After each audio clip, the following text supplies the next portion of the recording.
2025년 한국 경제가 무너질 거라는 예언. 이미 시작된 걸까요? 이 무속인은 한강 아래로 돈이 가라앉고 남산 위엔 깃발이 사라진다. 그렇게 말했습니다. 이게 무슨 뜻인지 처음엔 이해가 안 됐습니다. 그런데 지금 뉴스를 보면 이 예언과 너무 닮아 있습니다.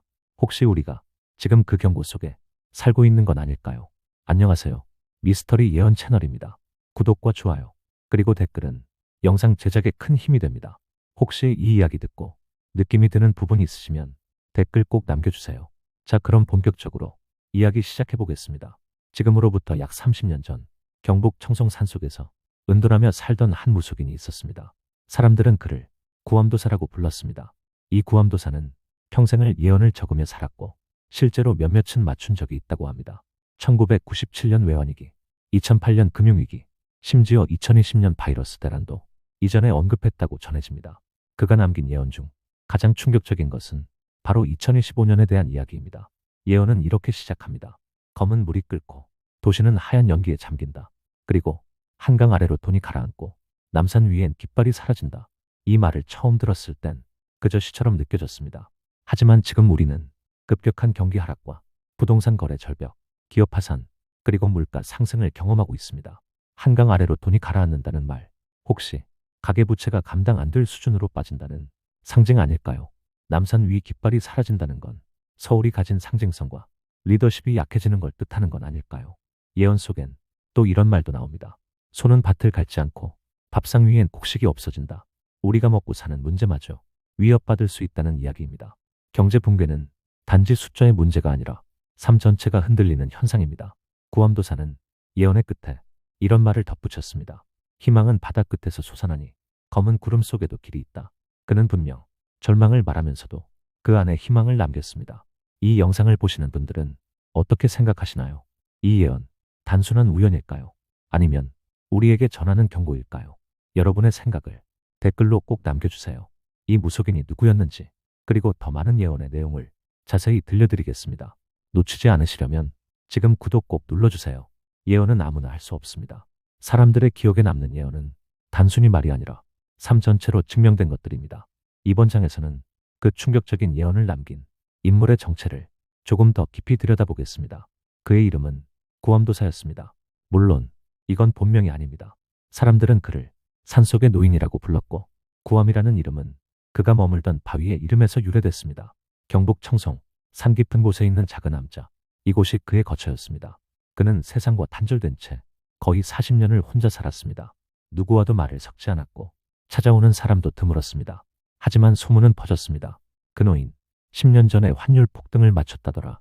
그가 쓰던 노트에 태풍이 온다는 말이 있었는데 그 달에 진짜 태풍이 3번이나 왔다더라.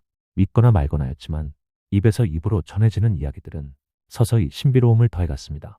그를 한 번 본 사람들은 그가 기이한 눈빛을 지녔다고 말합니다. 눈동자가 흔들리지 않았고 사람을 통째로 꿰뚫어보는 듯한 묘한 느낌이 들었다고 했습니다. 그는 말이 없었습니다. 대신 수십 권의 노트에 날짜와 문장을 남겼습니다. 그 문장은 모두 직설적이지 않았습니다. 비유로 쓰여 있었고 해석이 필요한 내용들이었습니다. 예를 들어 이런 문장이 있었습니다. 검은 눈이 비를 내리고 강은 남쪽으로 기운다. 이건 당시에는 그저 시처럼 보였습니다. 하지만 2008년 금융위기 이후 이 문장을 다시 본 한 제자가 이건 미국에서 시작된 파장이 한국 시장에 영향을 준다는 뜻이다 라고 해석했습니다. 그의 제자는 많지 않았습니다. 하지만 한 명의 제자가 그의 기록을 수십 년간 옆에서 지켜봤다고 합니다. 그 제자의 말에 따르면 구암도사는 어떤 날은 하루 종일 앉아 있었고 어떤 날은 하루 종일 걸었습니다. 특이한 점은 밤중에 혼잣말을 하며 별을 바라보곤 했다는 겁니다. 오늘 별이 무겁다. 북두가 물을 쏟았다. 남쪽은 울지 않는다. 이런 말을 했다고 합니다. 당시엔 이해할 수 없었지만 나중에 기상현상이나 정치적 사건들과 비교해보면 놀랍게도 일치하는 경우가 많았습니다. 그는 예언을 말로 하지 않았습니다. 기록으로만 남겼습니다. 제자도 그 기록을 바로 보지 못했습니다. 그가 세상을 떠난 뒤에야 노트 더미에서 정리되지 않은 메모들을 발견했고 그중 일부를 정리해 사람들에게 공개하게 된 겁니다. 그 예언들이 지금처럼 세상에 퍼진 건 불과 몇 년 전입니다. 특히 2025년에 대한 기록이 너무도 구체적이고 현 상황과 맞아떨어져서 사람들의 관심을 끌기 시작한 거죠. 구암도사는 세상을 떠나며 이런 말을 남겼다고 합니다. 나는 본 것을 남겼다. 믿든 말든 그것은 너희의 선택이다. 다만 지금 멈추지 않으면 길은 닫힌다. 그가 본 것은 단순한 상상이었을까요? 아니면 시간을 넘겨다본 사람의 메시지였을까요? 지금부터는 구암도사가 남긴 문장 중 2025년 한국의 현실과 닮아있는 내용들을 하나씩 살펴보겠습니다.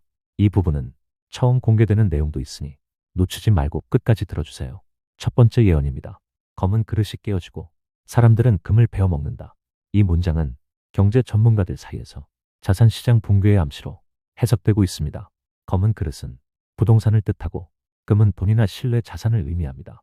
즉, 집값이 무너지고 사람들이 빚으로 살아가는 세상이 도래한다는 의미죠. 실제로 지금 서울 수도권 아파트 가격은 급격히 하락하고 있습니다. 전세가 하락, 역전세, 그리고 경매 건수 폭증, 집을 갖고 있다는 것 자체가 불안의 상징이 되고 있습니다. 다음 문장도 살펴보겠습니다. 붉은 새가 북을 치면 도시는 숨을 멈춘다. 이건 굉장히 상징적인 표현입니다. 붉은 새는 지도층이나 지배 권력을 의미한다고 해석하는 경우가 많습니다. 북을 친다는 건 무언가를 강하게 움직인다는 뜻이겠죠. 즉, 지도층의 과격한 움직임이나 정책 또는 정치적 충돌이 도시의 혼란을 불러온다는 암시로 보는 견해가 많습니다. 실제로 요즘 서울을 포함한 대도시는 집회, 파업, 시위, 혼란스러운 사건들이 잇따르고 있죠.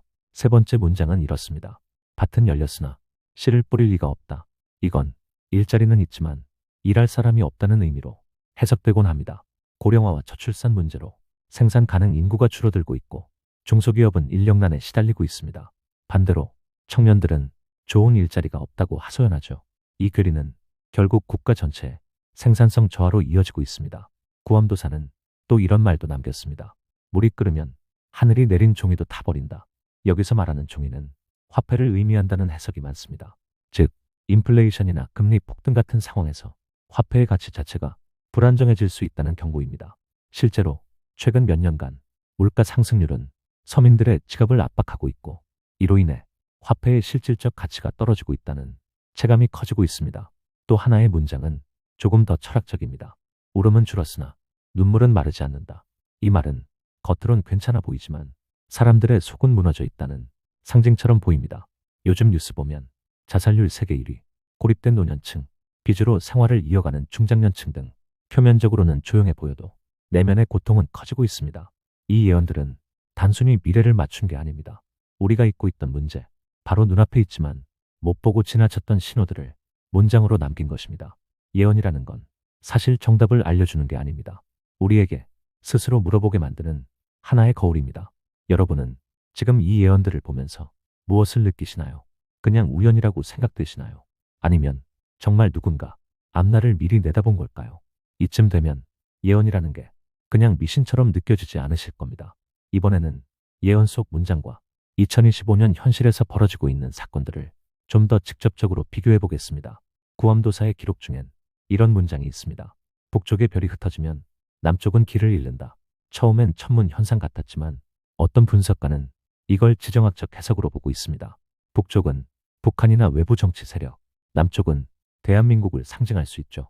최근 북한은 잦은 도발과 무력 과시, 그리고 핵 위협으로 국제 정세를 흔들고 있습니다. 이에 따라 한국 내 안보 불안도 커지고 있죠. 길을 잃는다는 건 정책이나 리더십이 흔들릴 수 있다는 뜻일 겁니다. 경제뿐 아니라 외교나 국방까지도 위험 요소가 된다는 걸 예고한 걸지도 모릅니다. 다음 문장은 이렇습니다. 산은 푸르지만 그 아래는 속이 비었다. 이건 겉보기에 괜찮지만 실속이 없는 상태를 의미한다고 해석됩니다. 지금 한국 사회가 딱 그렇습니다. 주가는 반등하고 있고 뉴스에서는 경기 회복이라는 단어가 보이지만 실제로는 자영업자 대출 연체, 청년층 실업, 소비 위축, 그리고 출산율 역대 최저치 같은 불안 요소들이 도처에 깔려 있습니다. 표면적 지표는 좋아 보이지만 국민들이 체감하는 삶은 전혀 나아지지 않고 있습니다. 또 다른 문장을 보겠습니다. 종이로 쌓은 성은 비 한 방울에도 무너진다. 이건 우리 경제 시스템이 얼마나 취약한 기반 위에 있는지를 말해주는 것처럼 느껴집니다. 최근 한 중견 건설사의 부도 사태는 부동산 PF 문제를 수면 위로 끌어올렸고 은행 시스템과 금융시장 전체에 불안감을 던졌습니다. 작은 충격 하나가 전체로 확산될 수 있다는 점에서 이 예언은 지금의 구조를 그대로 그려낸 것과 다름없습니다. 예언에는 이런 말도 있었습니다. 사람들은 멀쩡한 다리를 두고 끓는 강을 건넌다. 이건 안전한 선택이 있음에도 불구하고 위험한 길로 나아가는 집단 심리를 말하는 걸로 보입니다. 주식시장, 코인, 레버리지 투자, 무리한 창업, 사람들은 안정보다 고수익을 쫓는 데 익숙해져 있습니다. 그 결과 많은 이들이 손실을 보고 있고 사회 전반적으로 위험 감수 성향이 커지고 있습니다. 그 누구도 끓는 강의 온도를 제대로 측정하지 않았습니다. 마지막 문장은 이렇습니다. 불빛 아래 그림자는 길고 달빛 아래선 길이 없다. 이건 가짜 희망과 진짜 절망을 동시에 암시합니다. 자극적인 뉴스, 주식 급등, 정책 홍보 영상들은 불빛처럼 번쩍이지만 실제로 국민들이 마주한 삶에는 희망이 점점 사라지고 있다는 말이죠. 무속인은 이 모든 예언을 단 한 번도 설명하지 않았습니다. 그저 기록만 남겼습니다. 그걸 어떻게 해석하든 그건 지금 우리 손에 달려 있습니다. 예언이 무서운 이유는 틀릴 수도 있기 때문이 아니라 맞아도 우리가 준비하지 않기 때문입니다. 여러분은 어떻게 생각하시나요? 이런 현실, 과연 우연이라고 보기엔 너무 닮아 있지 않나요? 구암도사는 말년에 이런 문장을 남겼다고 전해집니다. 나라의 심장은 멈추지 않지만 맥박은 엇갈린다. 겉으로는 움직이는 것 같지만 안에서는 방향을 잃었다는 뜻으로 해석할 수 있습니다. 심장은 살아있지만 제대로 기능하지 않는 거죠. 지금의 우리 사회가 그런 모습 아닐까요? 제도도 있고 정치도 돌아가고 경제도 굴러가지만 사람들은 점점 신뢰를 잃어가고 있습니다. 예언에는 또 이런 말도 있습니다. 깃발은 휘날리지만 그 아래엔 아무도 서 있지 않다. 국가라는 상징은 남아있지만 국민들이 그 깃발 아래 마음으로 모이지 않는다는 말입니다. 요즘 세대별 갈등, 이념 갈등, 지역 갈등이 점점 심해지고 있습니다. 우리는 하나의 국민이라는 공동체 의식 대신 각자의 입장, 각자의 이해만 앞세우고 있죠. 이건 단순한 정치 문제가 아닙니다. 국가 정체성의 균열입니다. 구암도사는 중심이 흔들린 나라에 대해 또 이런 말도 남겼습니다. 조상이 침묵하면 자손은 거울을 잃는다. 이건 굉장히 상징적인 문장입니다. 전통, 가치, 역사, 이런 것들이 사라지면 미래 세대는 자신을 돌아볼 기준을 잃어버린다는 뜻일 수 있습니다. 지금 우리는 전통과 현대 사이, 과거와 미래 사이에서 길을 잃고 방황하고 있는 건 아닐까요? 예언은 이런 경고도 포함하고 있습니다. 산은 낮아지고 바다는 말을 멈춘다. 이 문장은 기존의 권위나 질서가 무너지고 바깥 세계와의 소통도 단절된다는 의미로 해석됩니다. 지금 한국은 외교적으로도 경제적으로도 주요 강대국 사이에서 방향을 잡지 못하고 흔들리고 있습니다. 중국, 미국, 일본, 러시아 각국의 이해관계 속에서 우리가 주도적으로 설 자리가 점점 줄어들고 있는 것도 사실입니다. 그는 또 이런 말을 남겼습니다. 길은 많지만 발걸음은 하나도 없다. 기회와 선택은 많은 것처럼 보이지만 실제로 움직이는 이는 없다는 말. 지금의 청년 세대 혹은 국민 전체의 무기력함을 꼬집는 것처럼 느껴지지 않나요? 선택지가 많아 보여도 막상 어느 것도 움직일 수 없고 움직이지 않는 현실, 그 자체가 지금 우리가 마주한 혼란입니다. 구암도사의 예언 중 가장 마지막 장에는 다음 문장이 적혀 있었다고 합니다. 중심은 바깥에 있지 않다. 스스로 지키지 않으면 길은 사라진다. 이건 모든 외부 요인보다 내부의 자세가 중요하다는 경고입니다. 우리가 흔들리는 이유는 적이 강해서가 아니라 우리가 단단하지 않기 때문일 수도 있습니다. 나라의 중심, 공동체의 신뢰, 가족의 연결, 개인의 가치, 이 모든 중심이 흔들리고 있다면 어떤 외부의 위기도 우리를 막을 수 없습니다. 여러분은 어떻게 생각하시나요? 지금 대한민국의 중심, 잘 지켜지고 있다고 느끼시나요? 아니면 이미 방향을 잃고 떠밀리고 있다고 느끼시나요? 예언은 항상 우리를 되돌아보게 만듭니다. 그저 신비한 이야기가 아니라 지금 나의 삶, 우리 사회를 점검할 수 있는 거울입니다. 지금까지 구암도사가 남긴 예언, 그리고 그 속에 담긴 우리 시대의 그림자들을 살펴봤습니다. 예언은 결국 정확히 맞았다 틀렸다를 따지기 위한 것이 아닙니다. 더 중요한 건 그 안에 담긴 메시지, 그리고 그걸 바라보는 우리의 태도입니다. 구암도사는 어느 누구에게도 자신의 예언을 강요하지 않았습니다. 그는 단지 보았던 것을 기록했고 남겨둘 뿐이었습니다. 그 기록을 보고 어떻게 해석할지는 그 시대를 살아가는 사람들의 몫이었습니다. 지금 우리는 그 예언을 다시 읽게 됐습니다. 왜일까요? 아마도 지금의 세상이 그가 남긴 문장들과 너무 닮아 있기 때문일 겁니다. 혼란과 위기, 불신과 분열, 불안과 침묵, 이 모든 것들이 예언 속 한 줄 한 줄과 어쩌면 놀랍도록 겹쳐지고 있습니다. 하지만 예언 속엔 절망만 있었던 건 아닙니다. 그는 분명히 말했습니다. 길은 끊기지 않는다. 다만 찾는 이가 적을 뿐이다. 무너질 듯 보이는 세상 속에서도 희망은 남아있다고 말한 겁니다. 그 희망은 누가 주는 게 아니라 우리가 스스로 찾아야 하는 것이라고도 했습니다. 우리는 지금 어떤 선택을 해야 할까요? 과거의 실수, 지금의 불안, 다가올 위기 앞에서 우리는 어떤 태도를 가져야 길을 잃지 않을 수 있을까요? 구암도사는 예언서의 맨 마지막에 이런 문장을 남겼다고 합니다. 눈을 감는 자는 깊이를 잃고 눈을 뜬 자는 두려움을 안는다.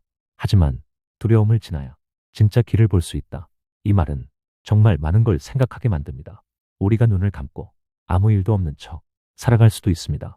하지만 예언을 보고 세상을 다시 돌아보는 사람만이 진짜 방향을 찾을 수 있다는 뜻이겠죠. 지금 우리는 그 길 위에 서 있습니다. 이야기의 끝은 예언이 아니라 현실입니다. 예언은 멈췄지만 우리는 계속 살아갑니다. 그렇기에 이 이야기가 단순한 신비한 이야기가 아니라 우리 삶을 바꾸는 계기가 되었으면 좋겠습니다. 끝까지 함께해 주셔서 감사합니다. 당신은 이 예언을 어떻게 받아들이셨나요? 그저 옛 이야기로만 느껴지셨나요? 아니면 지금 이 시대를 향한 경고처럼 들리셨나요? 댓글로 당신의 생각을 남겨주세요. 그리고 이 이야기가 주변에 필요한 사람에게 작은 울림이 되길 바란다면 공유도 부탁드립니다. 구독과 좋아요, 정말 큰 힘이 됩니다. 다음 영상에서는 또 다른 시대의 예언과 지금 우리가 놓치고 있는 신호들에 대해 함께 이야기 나눠보겠습니다. 지금까지 시청해 주셔서 감사합니다.